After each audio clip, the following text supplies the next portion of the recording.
What's up everyone, Adam from FWCI Collector's Edition. We're gonna unbox. I didn't know this was even coming out. I saw a tip in a Facebook group, went down to my local Zing store.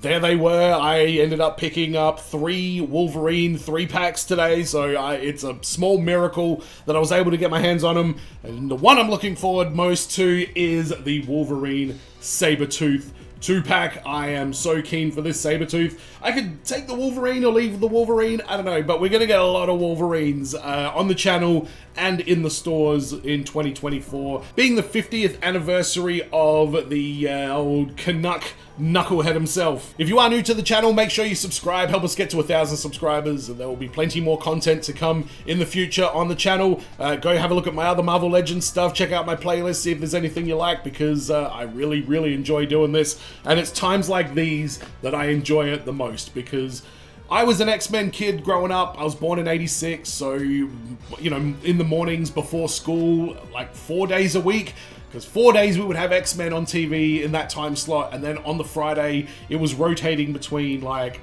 I think Iron Man, I think Earthworm Jim, maybe Biker Mice from Mars? Nah, something else. No, it was something else. But it was like 4 days a week of X-Men the Animated Series in my childhood growing up. So Sabretooth in particular, this version of Sabretooth, I've needed this for my Brotherhood of Mutants since I started collecting, because he's such a main part of that. But let's look at the packaging of this anyway. On the front, we've got the 2 boys there in the bubble, so you can see it. Some nice slash effects on the side. The pictures on the side look amazing. In fact, the packaging on this looks like a real step up. They do good with Marvel Legends 2-pack packaging, but this is a whole new sort of style and a whole new design. I really like what they've done with it. There's a comic cover in the background here that is depicting that. Another thing they've started to do, which I kind of enjoy, is they talk about what like era the art style is designed after. And this is the Adam Kubert, Brad Anderson sort of style. So shout out to those guys, I guess, because yeah, you do get quite a bit of variety when it comes to comics. Let's read the little thing. As regenerative mutants involved in the Weapon X program, Sabretooth and Logan's feud continues long after Logan's escape. Oh, geez. Yeah, it does. It continues on. Alright, let's crack this bad boy open, because I need to get my hands on this Sabretooth so bad. I am very keen for it. I don't have the OG Sabretooth. I picked up like a really kind of, it's like the Age of Apocalypse Sabretooth. It looks okay, but it is not this one from the animated series by any stretch. Sorry, that little you just saw there was me standing him up for the first time. Stay tuned for the Tarantino Test. Alright, my first impressions unboxed of Sabretooth is, holy shit. This is, I've got one small complaint about this, but this is so goddamn good. I am in love with this figure. And Wolverine, it's an interesting look. I don't know if I'm a huge fan of how this particular Wolverine is looking. I don't know, we'll talk about it more as we go through the details, but my initial thoughts are Sabretooth is everything and more, and Wolverine, let's have a chat. Looking at the accessories, Sabretooth comes with a variety of different open hands. There's one that looks almost close enough to be able to grip something. The others are just various degree of open claw-like, poses. Comes with 2 heads that have very similar expressions. One of them is mouth open, the other is mouth closed, as is fairly typical. Wolverine obviously comes with his claws. He comes with a set of playing cards, which is a nice little rando little accessory to have. And he's got his hands, which have a nice little bit of hair on the hands. And I noticed with the... is it all of them? No, just this one Wolverine hand. I'm guessing this is maybe for the playing cards. It just has a up and down hinge instead of the left and right. So I'm going to assume that makes it easier for him to hold these cards in a more of a accurate pose. Looking at the paintwork on Sabretooth, he's a pretty simple paint job. It's just that yellow and brown, but it's pretty immaculate on there. The face sculpt is great with the head, with the paintwork on there as well. Can't see any real blemishes or issues with that. All the teeth look great. Same goes for the smiling closed teeth face for him as well. It looks pretty spot on. Wolverine, I don't know, is he a little bit pale, perhaps? But the jeans look great, the boots look great, the shirt looks great, the hair on his arms looks great.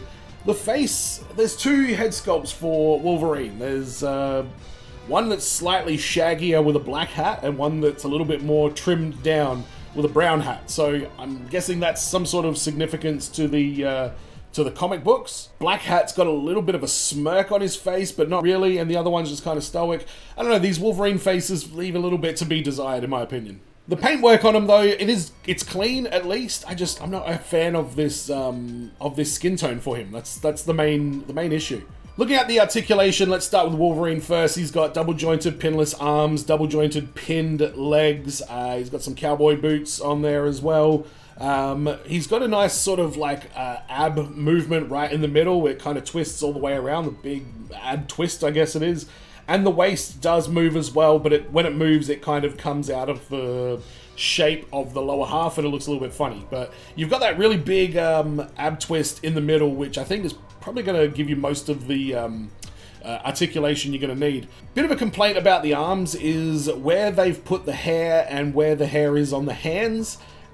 You have to keep the arm in that exact pose. If you twist the hand around, the hair is in a different part of the arm. I guess you couldn't really, avoid that, but there is no twist in the lower part of the arm. So that may have been a way to do that a little bit better, but I guess they're just working with the bits that they've got. But it feels nice and tight. It feels, nice and it definitely feels new.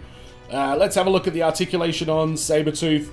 You got a nice big crunch down in the middle. Does this thing come off his thing? No, I don't think it does. You got a little bit of restriction on the head, which is a little bit unfortunate because I would have liked to have been able to get that head, really up like he's in that sort of running fury kind of pose. But you can get a little bit of that. I just would have liked a little bit more of that movement.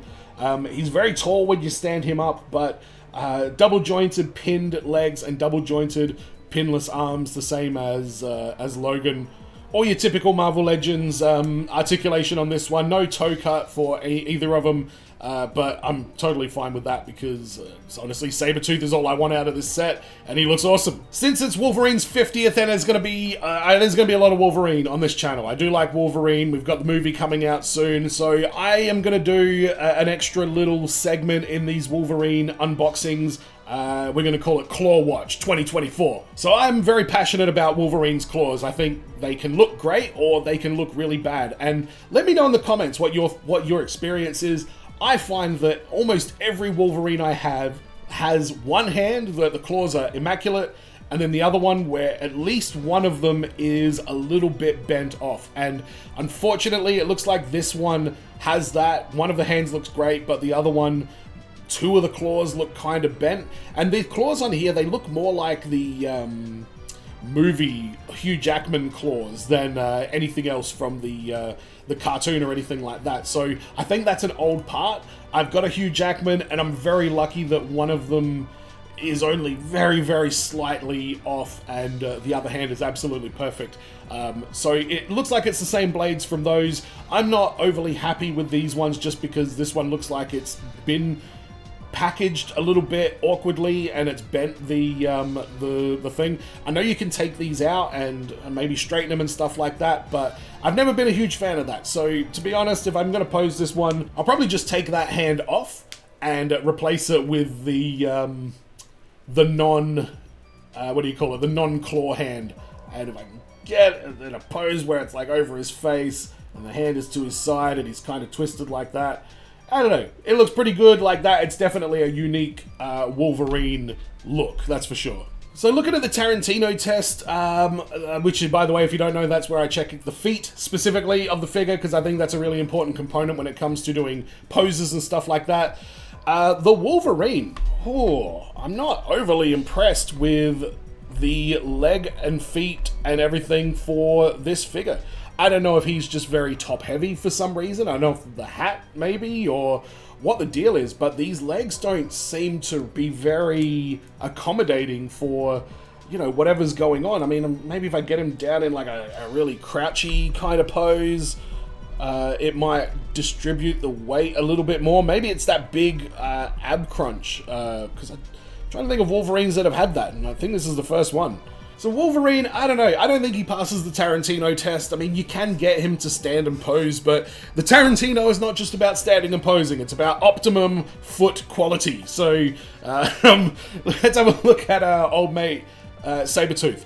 This is complete opposite end of the scale. This is amazing. His feet are really, really big, even though he is very, very top heavy up there. Just the way that the knees lock and you've got that movement in the ankle, it just gives you the perfect balance. First, try to make that in like a nice sort of pose. Straight away, worked perfectly, stands up perfectly. Sabretooth, Quentin Tarantino would like you to know that you've got great feet. So looking at the head swaps, I popped the alternate head on the Age of Apocalypse Sabretooth. It looks okay. I mean, I don't know why you would need to do this, but if you want to know what it looks like, that's what it looks like. Alright, so let's try some different Wolverine heads. I'm not sure what one this is from, but its complexion is a little bit different. This will either be the X97 or the one with the hot claws, the red claws.